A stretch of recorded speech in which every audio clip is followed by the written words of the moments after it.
வேணுங்க நியூஸ் பாத்தீங்களா? என்ன நியூஸ்? விழுஞ்சின்ற ஒரு இடத்துல 2 பேரும் மீன் சாப்பிட்டு இறந்துட்டாங்களாமே.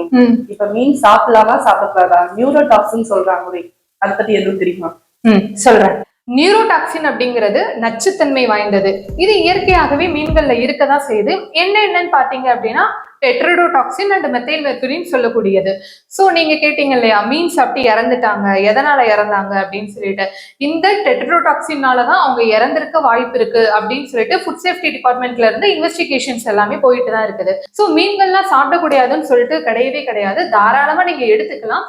ஆனா அந்த மீன்கள் சேஃப் இல்லையா அப்படின்னு சொல்லிட்டு தெரிஞ்சுட்டு சாப்பிடுறது பெட்டர். அப்ப ஓகே, எந்த மீன்ல எல்லாம் நச்சுத்தன்மை அதிகமா இருக்கு? அந்த மீனோட பேர் என்னன்னு கேட்டீங்கன்னா பஃபர் ஃபிஷ், அதாவது தமிழ்ல ஊது மீன் சொல்லுவாங்க. அந்த மீன்ல இயற்கையாகவே இந்த நச்சுத்தன்மை அதிகமா தான் இருக்குது.